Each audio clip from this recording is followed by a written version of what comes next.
Hello dear students. आज हम class 12th Indian economic development का चैप्टर नंबर 1 रैपिड रिवाइज कर रहे हैं। Indian economy on the eve of independence. सबसे पहले इंडियन सिनेरियो चेक करते हैं। एक है before British rule. Before British rule means ये जो 1757 में बैटल ऑफ प्लासी हुआ था वो उससे पहले की बात कि अपना इंडियन इकोनॉमी कैसा था। फिर at the eve of independence के टाइम उसका सिनेरियो डिस्कस करेंगे, और एट 1991 वो वाला क्या था। तो जो बिफोर इंडिपेंडेंस से लेकर at the eve of independence है ये हम चैप्टर नंबर 1 में डिस्कस करेंगे। फिर at the eve of independence से 1991 तक ये चैप्टर 2 में डिस्कस करेंगे, एंड 1991 के बाद क्या हुआ ये चैप्टर 3 में डिस्कस करेंगे। तो सबसे पहले आते हैं चैप्टर नंबर 1। इसमें टोटल 10 पॉइंट्स पढ़ना है। सबसे पहला introduction and position prior to British colonialism. Britishers हमारे इंडिया को इकोनॉमी बनाने से पहले, कॉलोनी बनाने से पहले कैसा पोजीशन था इंडिया का वो। सेकंड, पोजीशन एट इंडिपेंडेंस के टाइम हमारा इंडिया कैसा था, सेकेंड पॉइंट।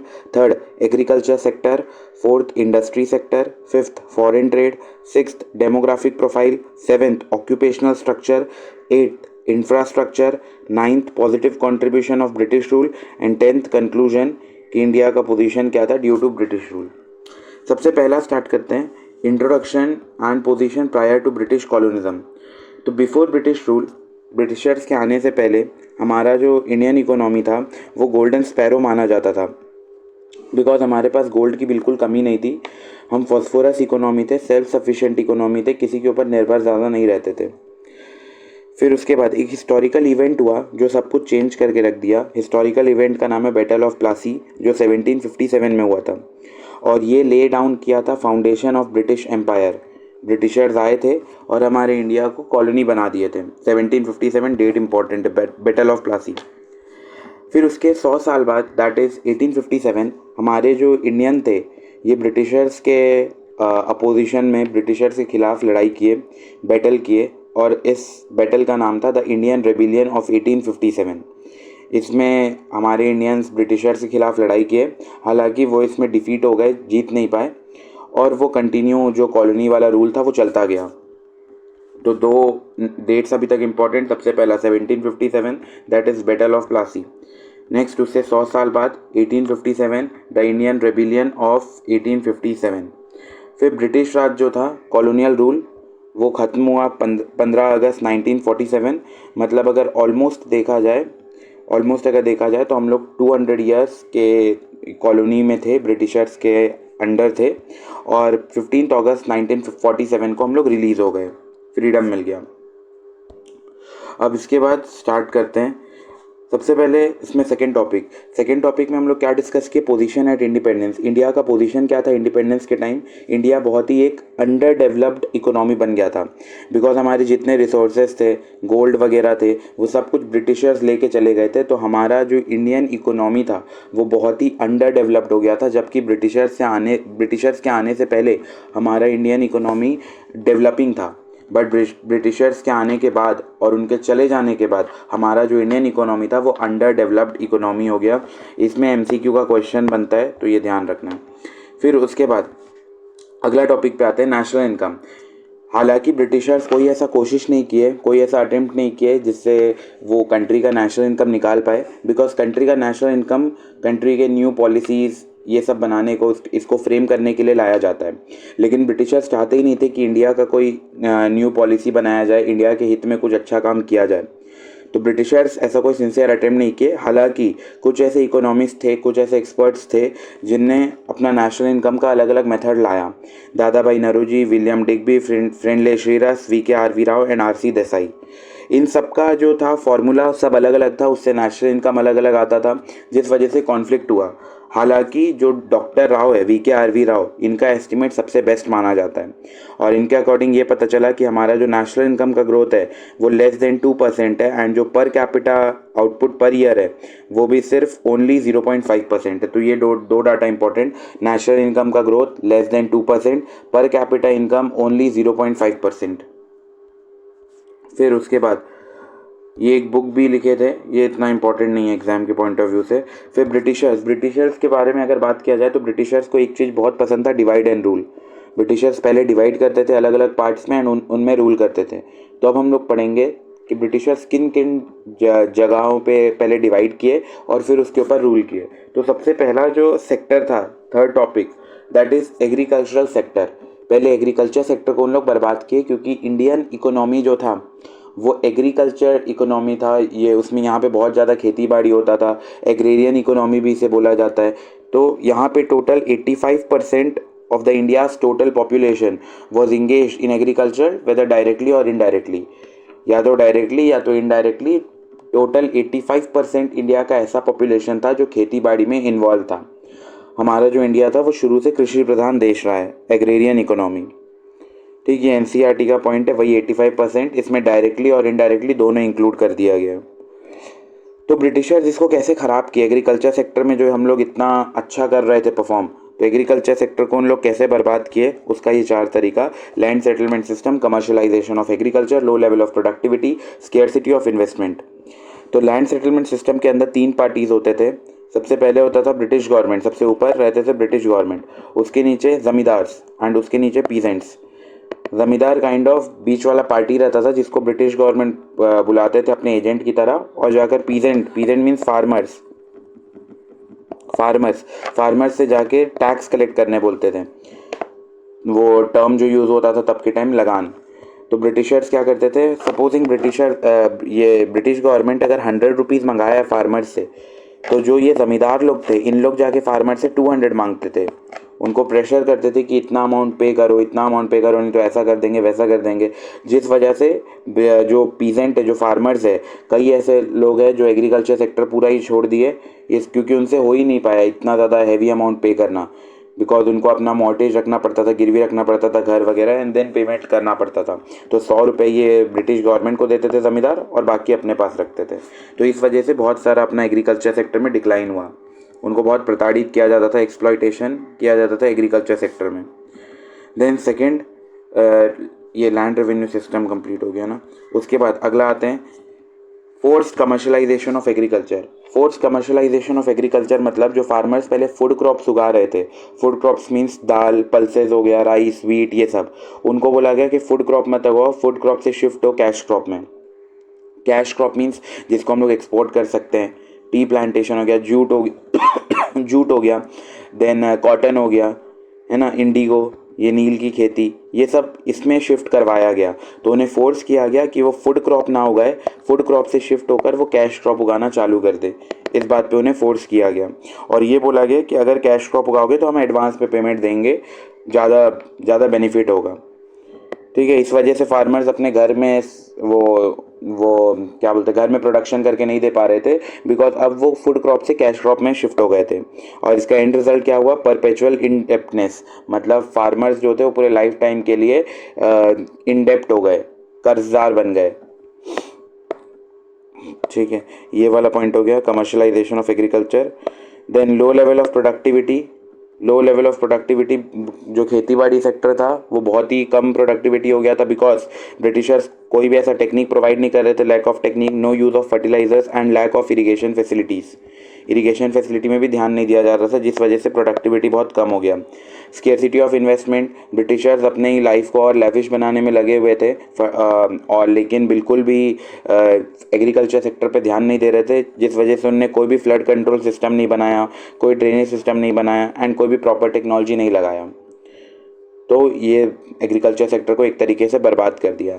ड्रेनेज सिस्टम नहीं होने से जब बारिश गिरता है तो बारिश का पानी एक जगह इकट्ठा हो जाता है, एंड जब वो एक जगह कलेक्ट हो जाता है तो उससे जो आसपास की फसल है वो सारे ख़राब हो जाते हैं। तो इसलिए ड्रेनेज सिस्टम होना चाहिए। ड्रेनेज मतलब प्रॉपर वाटर वगैरह का जो भी रिलीज़ होने का काम है, कलेक्ट ना हो कहीं भी एक जगह। अब अगला जो पॉइंट आता है वो आता है इफेक्ट ऑफ पार्टीशन, मतलब जब इंडिया और पाकिस्तान अलग अलग हो गया, पहले ये जो था ये पूरा इंडिया था, ये पूरा इंडिया था, फिर इंडिया और पाकिस्तान, ये पाकिस्तान अलग हो गया इंडिया से, तो उसके क्या क्या इफ़ेक्ट हुए प्री एंड पोस्ट। तो ये याद रखना है कि क्या क्या पोस्ट इफ़ेक्ट्स हुए जब इंडिया से पाकिस्तान अलग हो गया तब। ये 4 पॉइंट। सबसे पहले हमारा इंडिया को एक सेटबैक लगा, सेटबैक इन द सेंस एक जोड़ का धक्का लगा, बिकॉज इंडिया और पाकिस्तान बहुत अच्छा बॉन्ड शेयर करते थे, बट बिकॉज ऑफ ब्रिटिशर्स उन लोगों ने दोनों पार्टीज़ दोनों कम्युनिटीज़ को अलग अलग भड़काया, जिस वजह से एक सेटबैक लगा। सेकेंड, फर्टाइल लैंड, जितना अच्छा उपजाऊ क्षमता वाले ज़मीन थे वो सारे के सारे पाकिस्तान साइड चला गया। जो भी जूट प्रोड्यूसिंग इंडस्ट्री था वो भी सारा पाकिस्तान साइड चला गया, एंड उस वजह से हमारे को फूड स्केर्सिटी होना चालू हो गया, क्योंकि सारा लैंड फर्टाइल लैंड वहाँ चला गया, जिस वजह से हमारे पास ज़्यादा फर्टाइल लैंड बचा नहीं और फूड का स्केर्सिटी होना चालू हो गया। तो 4 पॉइंट याद रखना है। सबसे पहले हमारा इंडिया को एक सेटबैक लगा, एक धक्का लगा, जैसे इतने साल में साथ में थे इंडिया और पाकिस्तान, बट वो फिर डिवाइड हो गया तो सेटबैक लगा। सेकंड, फर्टाइल लैंड सारा वहाँ चला गया पाकिस्तान साइड, जूट इंडस्ट्रीज वहाँ चले गया, एंड फूड का स्केर्सिटी हो गया। उसके बाद आते हैं अगला टॉपिक पे, fourth topic, industrial sector. Industrial sector को कैसे बर्बाद किया गया।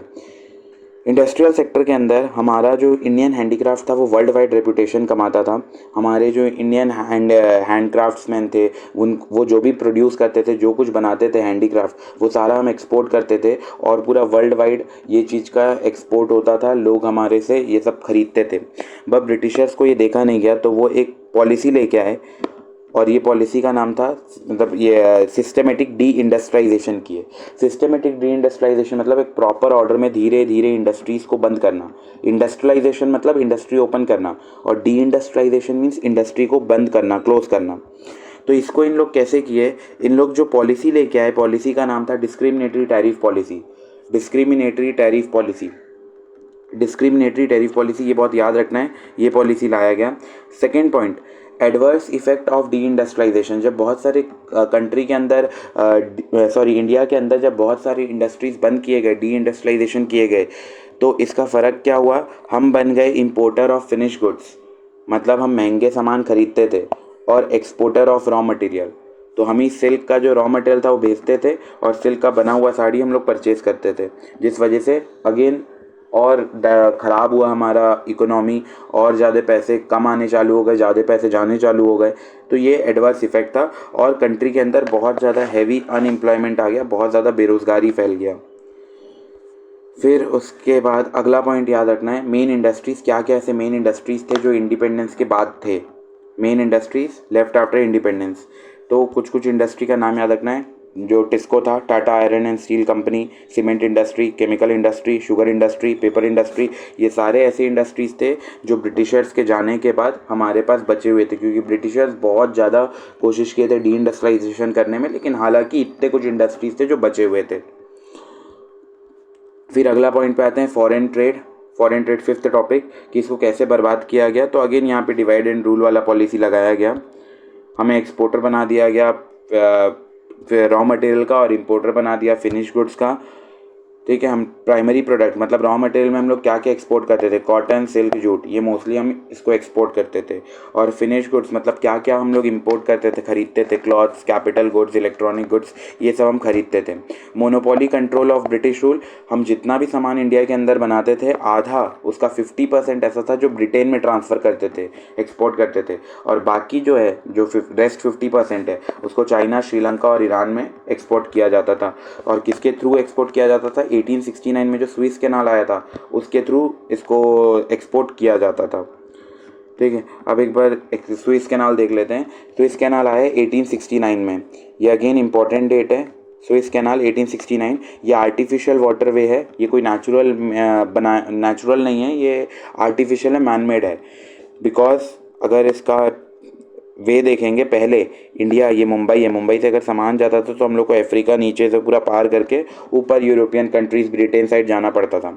बट जब स्विस कैनाल बनाया गया तो हम लोग का बहुत टाइम, मतलब जो भी ब्रिटिशर्स थे उनका बहुत टाइम बच गया।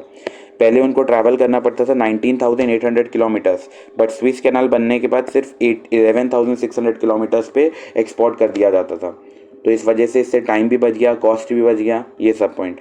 तो स्विस कैनाल जो है 1869 को है, ये डायरेक्ट रूट प्रोवाइड करता है इंडिया से ब्रिटेन तक। अफ्रीकन कंटिनेंट हम लोग को जाने का ज़रूरत नहीं पड़ता है, और इससे हमारा कॉस्ट बच गया, टाइम बच गया, ये पॉइंट स्विस कैनाल का। अगले पे आते हैं 6th topic, that is demographic profile. Demographic means population. तो सबसे पहले 3 शिफ्ट समझते हैं, 3 स्टेजेस कंट्री के अंदर। कोई से भी कंट्री के अंदर ये 3 स्टेजेस होते हैं। अब वो 3 स्टेजेस के अंदर कंट्री किस में लाई कर रहा है वो चेक करना पड़ेगा। सबसे पहला स्टेज होता है जहाँ पे बर्थ रेट भी ज़्यादा है और डेथ रेट भी ज़्यादा है। ज़्यादा लोग का बर्थ हो रहा है एंड ज़्यादा लोग का डेथ हो रहा है। ये तब होता है जब कंट्री में प्रॉपर मेडिकल फैसिलिटीज़ अवेलेबल नहीं होते हैं, तो ज़्यादा लोग का डेथ हो जाता है। सेकेंड स्टेज बहुत ज़्यादा खतरनाक होता है, इसको पॉपुलेशन एक्सप्लोजन के नाम से भी जाना जाता है। किस वजह से इसको पॉपुलेशन एक्सप्लोजन बोलते हैं? बिकॉज यहाँ पे बर्थ रेट ज़्यादा है और डेथ रेट कम है। डेथ रेट कम होने का रीज़न यहाँ पे हॉस्पिटल्स वगैरह प्रॉपरली ओपन हो गया है, लोग को एक प्रॉपर नॉलेज है कि कैसे उनको अपने आप को मेंटेन करना है। तो इसमें पॉपुलेशन एक्सप्लोजन हो जाता है, बहुत ज़्यादा पॉपुलेशन बढ़ जाता है, तो इसमें नुकसान हो जाता है कंट्री का, क्योंकि बर्थ ज़्यादा लोग का हो रहा है, पैदा ज़्यादा लोग हो रहे हैं और डेथ बहुत कम लोग का हो रहा है। तो कंट्री के अंदर बहुत पॉपुलेशन बढ़ जाएगा। पॉपुलेशन बढ़ेगा तो लोगों का वांट्स बढ़ जाएगा, लेकिन हमारे पास रिसोर्सेज लिमिटेड है, तो ये प्रॉब्लम आ जाता है। एंड तीसरा स्टेज सबसे बेहतरीन होता है डेवलप्ड नेशन, जहाँ पे बर्थ रेट भी कम रहता है, डेथ रेट भी कम रहता है। तो ये तब होता है जब कंट्री पूरा सिस्टमेटिक प्लान्ड है, वहाँ के जो पब्लिक है वो अवेयर है इस चीज़ के बारे में, हॉस्पिटल फैसिलिटी बहुत तगड़ा है, बहुत अच्छा है। तो ये होता है थर्ड स्टेज। तो 3 स्टेजेस होता है, स्टेज 1, स्टेज 2, स्टेज 3। स्टेज 1 इसलिए ख़राब है बिकॉज बर्थ रेट ज़्यादा है, डेथ रेट ज़्यादा है। डेथ रेट ज़्यादा होने का नुकसान है कंट्री के अंदर जो स्किल्ड पीपल है उन लोग ज़्यादा टाइम तक एग्जिस्ट नहीं करेंगे।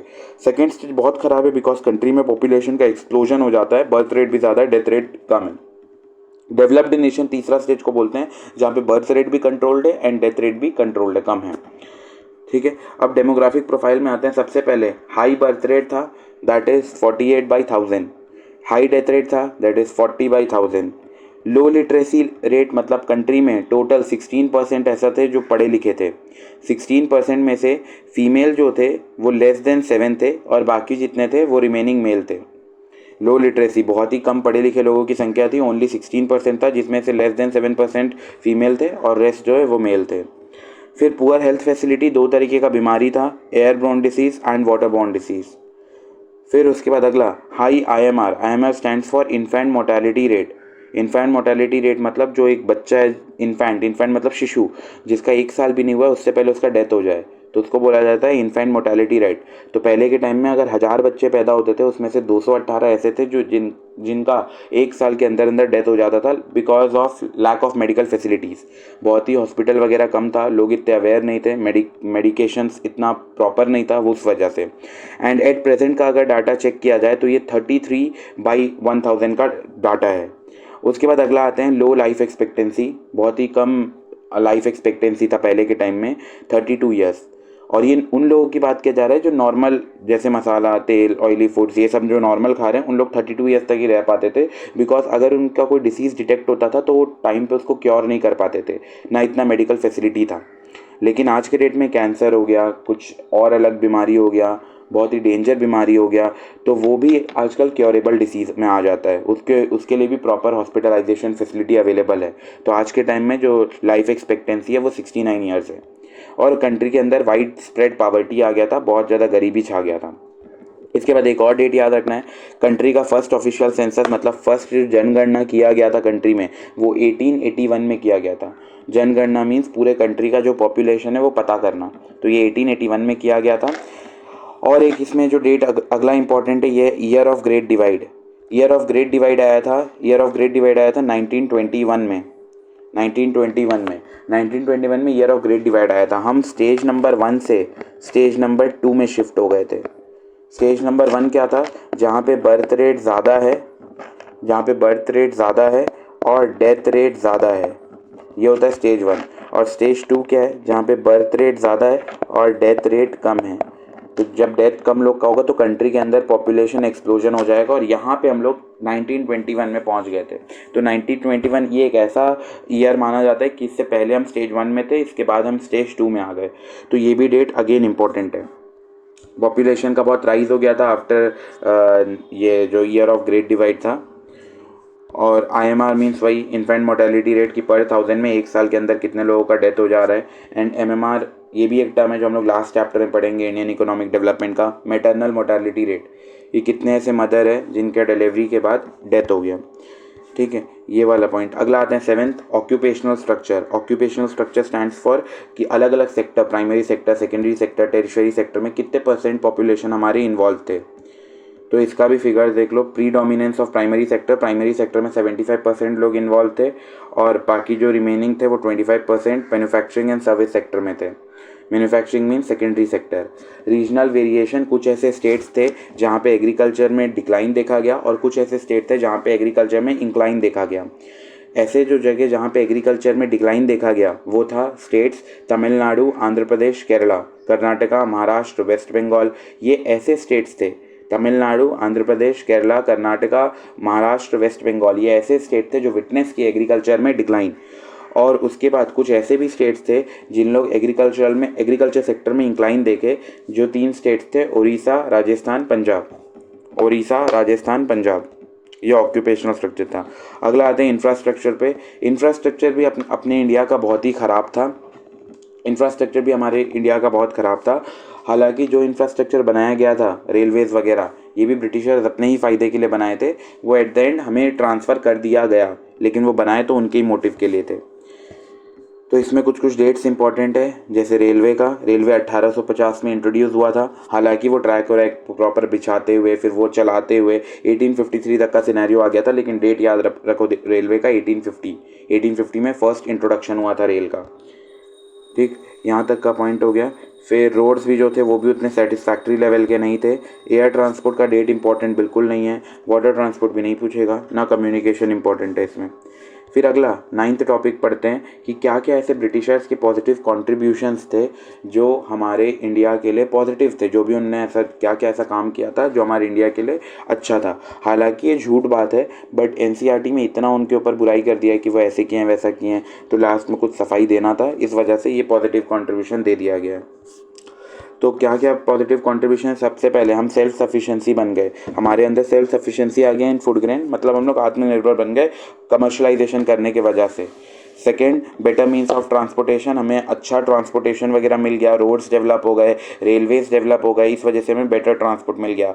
अगला, check of famines. Famines means जो सूखापन आ जाना, खाने का स्केर्सिटी आ जाना, तो इसका भी हम लोग एक चेक रख पा रहे थे। और जहाँ भी स्केर्सिटी होता था, फूड वगैरह का शॉर्टेज होता था, हम वहाँ पे रोड्स के थ्रू डिलीवर कर देते थे सामान। Then shift to monetary policy, मतलब हम पहले बार्टर एक्सचेंज करते थे, ब्रिटिशर्स ने हमें सिखाया कि पैसे नाम का भी कुछ चीज़ होता है, और फिर उसके वजह से हम मॉनेटरी एक्सचेंज में शिफ्ट हुए। और लास्ट है इफेक्टिव एडमिनिस्ट्रेटिव सेटअप। कंट्री के अंदर जो भी एडमिनिस्ट्रेशन सिस्टम है, कोर्ट्स वगैरह, वो सब कुछ प्रॉपर ब्रिटिशर्स की वजह से आया। यही लिखा है कि ब्रिटिशर्स नहीं होते तो आज के डेट में हमारे पास ये कुछ फैसिलिटी नहीं रहता। हालांकि ये सब गलत है, लेकिन कॉम्प्रोमाइज़ करना था टॉपिक के साथ। तो last topic, positive contribution. Exam में ये भी इंपॉर्टेंट क्वेश्चन बनता है, क्या क्या पॉजिटिव कंट्रीब्यूशन है। हम सेल्फ सफिशिएंट बन गए, आत्मनिर्भर, हमारे पास बेटर मीन्स ऑफ ट्रांसपोर्टेशन आ गया, हम फेमिन्स वगैरह चेक करना चालू कर दिए, कहीं पे भी शॉर्टेज होता था, स्कैर्सिटी होता था फूड, तो हम लोग वहाँ डिलीवर कर देते थे सामान। Then shift to monetary economy, हम बार्टर एक्सचेंज से पैसे की इकोनॉमी में शिफ्ट हो गए। And then effective administrative setup, courts वगैरह जो है, पुलिस स्टेशन वगैरह जो है, इनके वजह से आ पाया। ठीक है, यहाँ तक का पॉइंट कंप्लीट हो गया। और ये लास्ट एक कंक्लूजन वाला पॉइंट है, ये जितना पढ़े हैं उसी वही है पूरा, इसमें कुछ ऐसा नया पॉइंट नहीं है कि कॉलोनियल इकोनॉमी था। 200 ईयर्स तक हम अप्रॉक्स 200 ईयर्स तक हम कॉलोनी में थे, किसी के अंडर थे, है ना। सेमी फ्यूडल इकोनॉमी था, 2 तरीके का था, introduction of feudal system and introduction of capitalist system. Then stagnant economy, हमारा इकोनॉमी बहुत ही ख़राब चल रहा था, जो कि वो नेशनल इनकम के एस्टीमेट से भी पता चला कि नेशनल इनकम लेस देन 2% है, और पर कैपिटा जो आउटपुट निकल रहा है वो ओनली 0.5% है। फिर उसके बाद अगला था कि हमारा इकोनॉमी बहुत ही बैकवर्ड हो गया था, बहुत ही पिछड़ गया था। इसके क्या क्या वो इंडिकेशन है, लो लेवल ऑफ प्रोडक्टिविटी था, पर कैपिटा इनकम बहुत कम था, ओनली 0.5% था। हम लोग ट्रेडिशनल मेथड ऑफ एग्रीकल्चर, अभी भी गाय बैल से खेती कर रहे थे। High birth rate, high death rate था, बिकॉज हम कंट्री का ये फर्स्ट स्टेज पे थे, तो उस वजह से high birth rate, high death rate. Then mass illiteracy था, मतलब कंट्री में बहुत ज़्यादा अनपढ़ लोगों की संख्या बढ़ गई थी, पढ़े लिखे लोग ज़्यादा नहीं थे। एंड डिप्लीटेड इकोनॉमी हो गया था। Next, amputated economy means because of Britishers का रूल, डिवाइड एंड रूल, उस वजह से इंडिया और पाकिस्तान दोनों अलग हो गए थे। और एक एम्प्यूटेड इकोनॉमी हो गया था, दोनों टू डिफरेंट अलग अलग सेक्टर्स हो गए थे, दोनों के विचार, दोनों के थॉट, सब कुछ डिफरेंस हो गया था, दोनों का बात एक दूसरे से कॉन्ट्राडिक्ट कर रहा था, जिस वजह से हम ये इंडिपेंडेंस के टाइम वो उसको 14 अगस्त को इंडिपेंडेंस मिल गया पाकिस्तान को, एंड हमें 15 अगस्त को इंडिपेंडेंस मिल गया। चलो थैंक यू, ये चैप्टर यहाँ पे ख़त्म होता है। हॉट्स के क्वेश्चन हम सब क्लास में डिस्कस कर लिए थे, एक बार फिर भी देख लो, मैं इसको रिव्यू करवा देता हूँ, स्टॉप कर लेना स्क्रीन को, ठीक है। ये सब एनसीईआरटी के क्वेश्चन है हॉट्स वाले।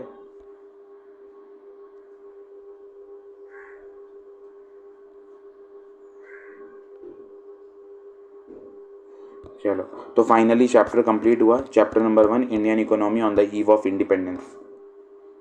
Thank you.